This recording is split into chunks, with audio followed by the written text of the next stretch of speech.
Білім өрге сүйрейтін өрелі күш. Фәнидегі абсолюттік философия. Алымды айла, ұшқыр қиял. Білім арқылы қоғамды өзгерту, қоғамның санасын өзгерту. Мәңгілік жасау үшін өнерлі бол. Ел қуаты жаңа буын жас өскінде. Қазақ елінің ертеңін білгін келсе, болашаққа көз сал.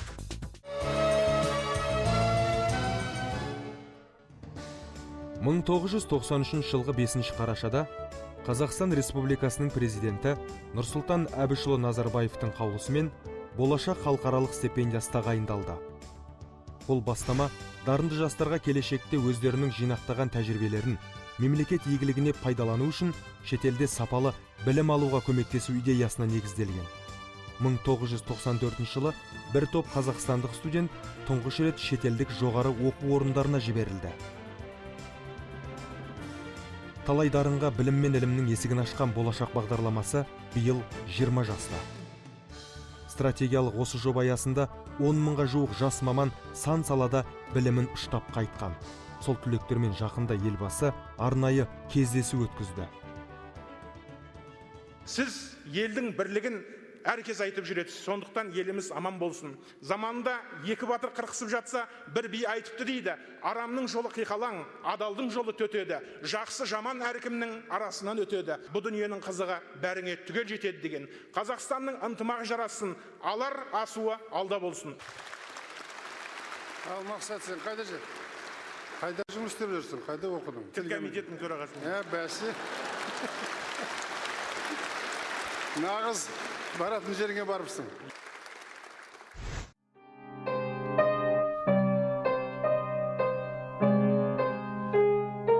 Он саусағынан өнер тамған бұл жігітке сырттай қараған жан музыкант деп ойлап қалуы кәдік. Алайда оның мамандығын естісеңіз таң қаласыз. Себебі ол екінің бірінің тісі батпайтын әуе зымыран жасау саласының инженері. Десе де біздің кейіпкер бір-біріне мүлде кереғар екі мамандықты шебер ұштастыра білген. Осы музыкалық аспаптарда ойнауды мен Ахмет Жұбанов атындағы музыкалық мектепте үйрендім.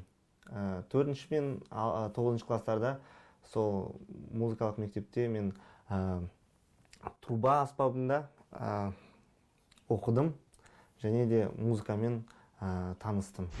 Айнар Елеусінұлы, Алматының тумасы. Қаршадайынан білекке емес білімге арқа сүйгенді жөн санады. Әсіресе сан түрлі техниканың тілін білуге тырысатын. Содан болар Қаныш Сәтбаев атындағы Қазақ политехникалық университетін оқып жүрген жерінен тастап, арман қуып, мұхиттың арғы жағына білім алуға аттанған. Айнар Елеусінұлы Нұрғалиев 2009-2013 жылдары ақш-тағы Аризона университетінде оқыған. Мамандығы әуе зымыран жасау саласындағы инженер. Ағылшын тілінде еркін сөйлейді, француз, түрік, хинди тілдерін сөздікпен үйренген. Ғарыш саласын таңдауына ұшқыш ағасының тұсауын кескені түрткі болыпты. Кейін келе шынымен аспан әлеміне аңсарауды. Нұрғалиевтер отбасының тұла бойы тұңғышы, есімі де ерекше. Ойланып, қазақтың деді нар үлкен, нар дейді. Ай дегенде ақпан дейді, айда жап жарық болады. Соны екеуін қосып ай нар деп қойдық. Білім қуып мұхит асқан Айнар нағыз білімнің инемен құдық қазғандай қиын екенін тілге тиек етеді.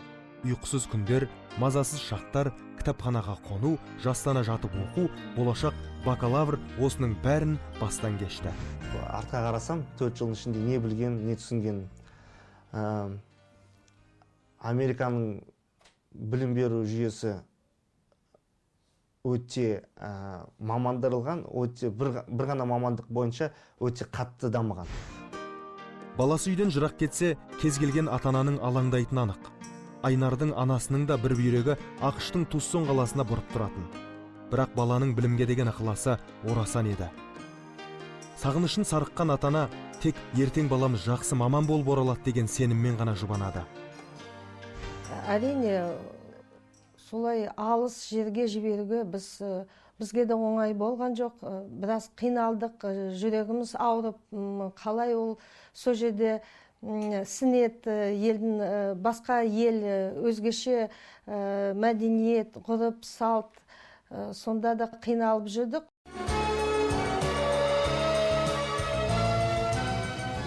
Happy Наурыз, құтты болсын Наурыз мерекелеріңіз. Халықаралық шәкіртақы иегері Америкада оқумен қатар қоғамдық жұмыстан қол үзген емес. Жылма-жыл тойланатын Наурыз Айнардың қатысуынсыз өтпейтін. Шетелдіктерге қазақтың салт дәстүрін, әдет ғұрпын, ұлттық ойындарын таныстырды. Американдық студенттер бір сәтке қазақ болып көкпар тартысты. Көрерменнің делебесі қозды, жаяу қыз қуу ұйымдастырды. Желаяқ бойжеткен артынан қуған жігітке жеткізбей кетті. Жат жұрттықтар әсіресе қос қыздың ұлттық биді мың бұрала билегеніне тәнті болды.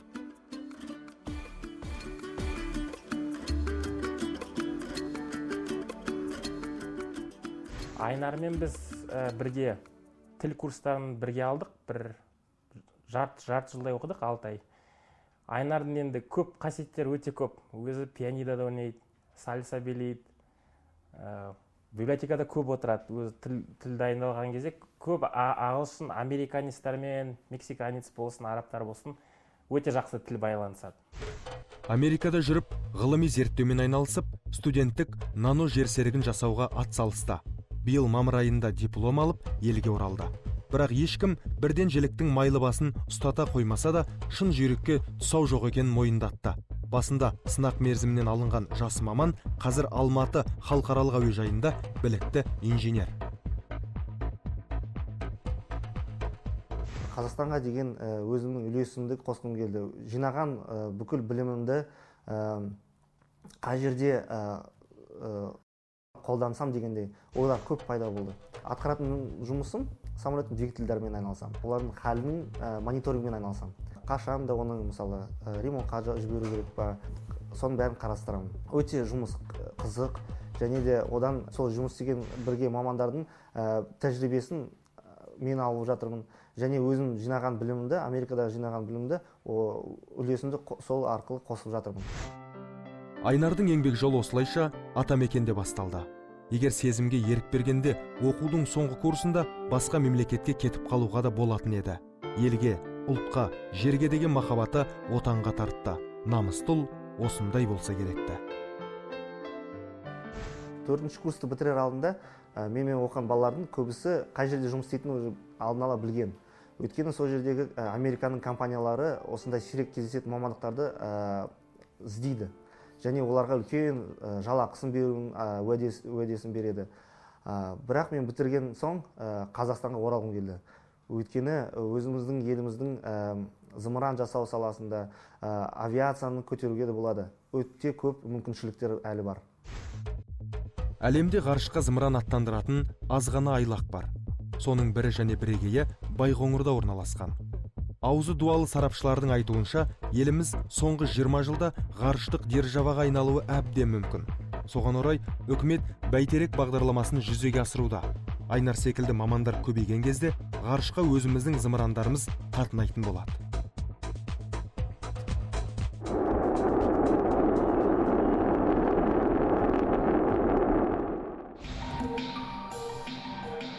Білім мен білікті паралап жеткен жас түлек бір ауық би үйірмесіне барады. Бір жағы сүйікті ермегі, екіншіден дене сергітуге таптырмас амал. Бір қызығы би тобында өзі секілді болашақ бағдарламасымен тәлім алған бірнеше түлек бар. Бір досым болған мексиканец. Оның ағасының тойына бардық, мексикандықтың жанұяның тойына. Сол кезде қарасам, бүкіл олардың жанұясы бірдей билей бастаған. Ол қай би деп сұраған. Олар айтқан сальса дейді. Сосын маған оған қызығушылығым артты. Ақшта бірге білім алған достары бүгінде еліміздің түрлі саласында қызмет атқарады. Жұмыстан қолы қалт етсе, оңаша жерге жиналады. Студенттік дәуреннің балдай қызығына қайта серуендеп қайтқандай болады. Айнар негізі өте ақылды, және де ақ көңіл адам. Әрқашанда көмектеседі қиын жағдайда. Біз бірге қаншама жаңа жылдарды кездестік. Білекті бірді жығады, білімді мыңды жығады дейді халықтан алыға. Яғни, осындай жастарымыз еліміздің тау көтерген толағайы. Мұндай білімді түлектеріміз Қазақстанды даңғыл болашаққа жеткізері сөзсіз.